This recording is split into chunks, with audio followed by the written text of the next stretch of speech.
welcome to the channel. Today we're doing something new. We're going to do an Am I the A-Hole Horror Movie Edition. The way this works is I will read the synopsis of a movie told from the perspective of one of the characters, written in the format of an Am I the A-Hole submission. The challenge is to see how fast you know the movie and which character is speaking. And if you haven't seen the movie, perhaps this will intrigue you and you will find something new to watch.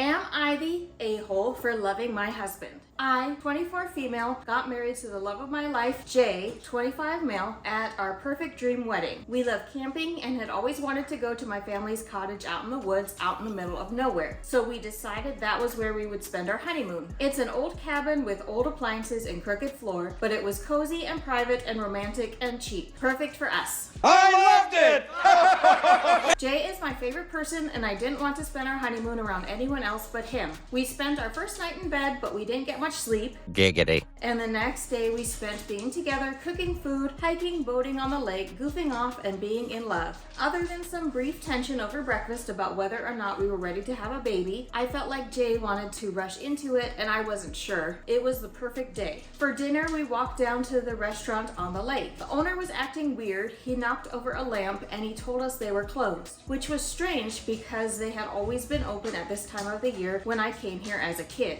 But then he recognized me. He was Riley, my friend from childhood. He had married the owner of the restaurant, but he said that the place was falling apart. He was going to open the restaurant for us, but then his wife came in and told us to leave. Get out! Riley told her it was okay, but she kept staring at us. So we left quickly after he made us some food. When we got home, I kept thinking about her. She seemed so abnormal, but Jay was obsessing over Riley. I think he was jealous. We soon focused on more important things like each other. Jay woke up early the next morning to go fishing. He wanted to prove his manliness by catching us dinner. After he left, I went outside too. I thought I heard him calling to me. I was half asleep and must have wandered too far and fallen back to sleep. Jay startled me awake when he found me and I screamed. He got me back to the house and was freaking out about me disappearing. I assured him I was fine. I took a bath to warm up and we went back to bed. I guess he forgot about going fishing. The next day I felt fine, just tired, but I guess I was forgetful. Jay said I forgot to batter the bread when I made French toast, and he said I made the coffee wrong too. We went out on the boat again and we splashed each other, then I decided to go swimming. Jay was all freaked out because I guess we had decided the day before that the water was too cold to swim. I thought it would be funny and lighten the mood, but it seemed to make Jay even more worried about me. He found some marks on my legs and freaked out again, but I assured him they were mosquito bites. The long days we'd had with the wedding and the honeymoon and being up the night before, plus Jay's constant worrying, were making me super tired. I went to take a nap. When I woke up, Jay was out of the house. I knew he would want to have sex with me, but I didn't feel like it. I went into the bathroom to practice some excuses in the mirror. Not wanting to do it on our honeymoon might make your new partner upset, and I needed to tell him without making it sound like he was the problem. Later that evening, we roasted marshmallows and played Yahtzee.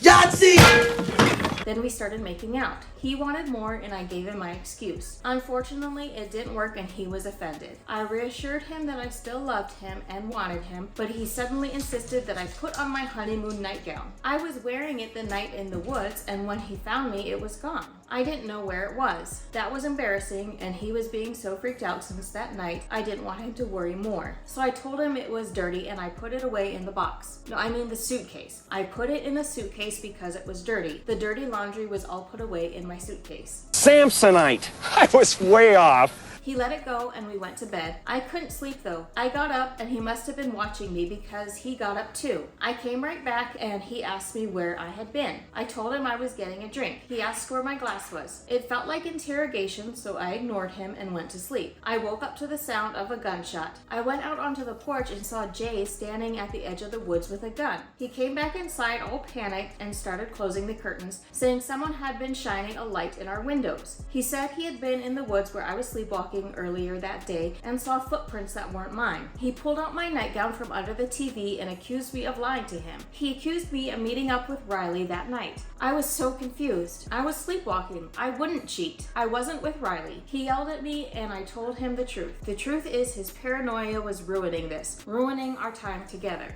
I went back to bed, but he stayed up, turning a flashlight on and off. The next day, he found me writing in a journal. He asked me what I was doing. His voice was accusatory. I slammed the book shut and told him nothing. The day went along that way, me trying to be normal and him making veiled accusations at me. I decided to go fishing and Jay wanted to come with me. I guess he wanted to make up. I focused on fishing, hoping we could just fish and be together. Got your fish so juicy, sweet.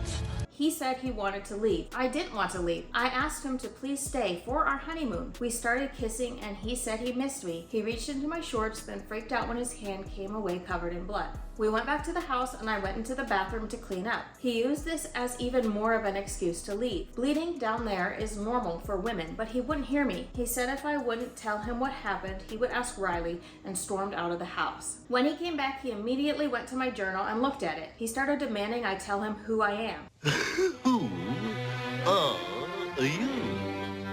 I told him my name. Then he wanted to know who he was. I told him his name. Then I told him where we live, my favorite color, my likes and dislikes, but he interrupted. He asked me why I wrote all that stuff in my journal. He said Riley's wife was writing the same stuff. He tried to look at my legs again. He asked what happened to Riley. He said he found blood. He wanted to know what Riley's wife did to him. He wanted to know what I was going to do to him. I told him I was trying to protect him. I ran to the bathroom to get it out. He broke in and kept demanding answers. We fought our way back to the bedroom and he cornered me on the bed. He said I wasn't his wife. He asked me a question I should know, but we didn't remember. He got really confused and mad then. I tried to get away, but he wrestled me onto the bed and tied me down. He kept insisting I wasn't his wife and I kept telling him it was me. He asked me where we went on our first date and I didn't remember. He asked how he proposed and I told him. I knew this one and I told him. I remembered. Camping, s'mores, what he said, how he asked me to marry him, but I got the details wrong somehow. He went back to saying I wasn't his wife. He said I looked the same, he said I smelled the same, he said I tasted the same, but I wasn't her. He tried something with his hand that I used to like, but pulled it out when it came away covered in slime. I asked him to get it out of me. He reached back inside me and pulled out a long, large, slimy, worm-like creature. Once it was out, he looked at me in disgust and left the room, leaving the creature on the bed next to me.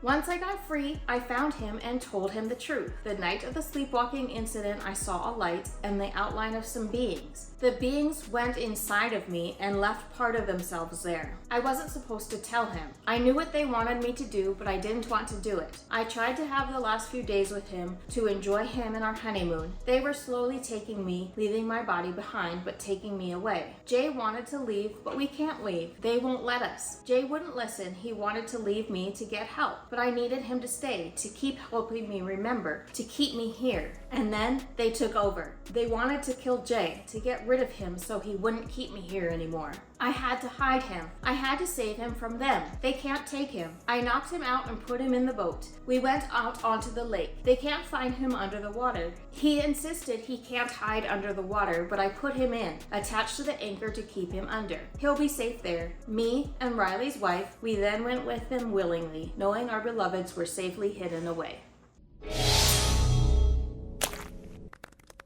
All right, then we can get back to business. This movie is called Honeymoon, and the character speaking's name is B. Honeymoon is a slow burn of a movie. It does a good job of setting up the two characters as being super in love and able to share everything with each other. And then you watch their relationship slowly break apart when B keeps this secret hidden from her husband. The fun thing about this movie is it can be interpreted a few different ways, with B hiding her husband's body under the water. Obviously, he's going to drown, but it's unclear if it is her who puts him under the water thinking he will be safe, or if it's actually the alien working through her, making her kill her husband, but think it is her idea. I think the movie does give some clues as to which one it is. There's the part before she has the run-in with the aliens where she gets taken over or possessed or whatever you want to call it by them, where she and her husband are out on the lake in the boat, where they both feel the water and they both say, oh no, we could never swim in there, it's way too cold. And then after she is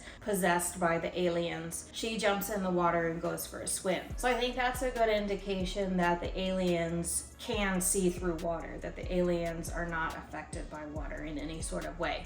I found it!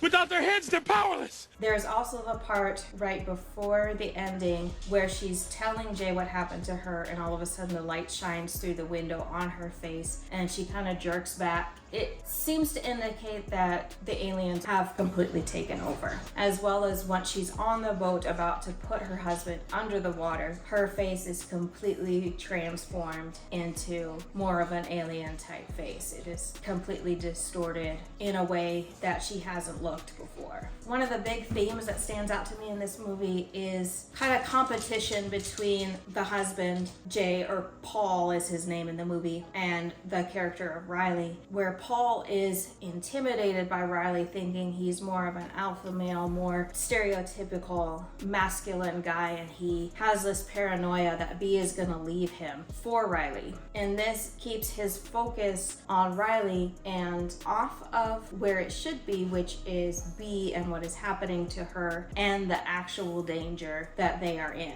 Riley turns out not to be a threat to him. It's this unseen force that ends up being stronger and more powerful. So if you like a slow burn thriller type movie with not a lot of characters but really well developed characters and a fun mysterious story that slowly unravels with a lot of different themes and meanings and interpretations that you can take, I think you will really enjoy Honeymoon. I hope you like this format of video. I'm going to do more of these going forward. This will probably be the main format that I do, depending on how well it does. Obviously this video contains spoilers, so I'm not going to do any movies that are less than a year old, since because of the nature of the guessing part of this video, I can't give away what movie it is, and I don't want to be spoiling new releases unexpectedly for people. Leave a like, leave a comment down below on how you liked this format and any suggestions you have for me. Until next time, thank you for watching, and I'll see you in the next video.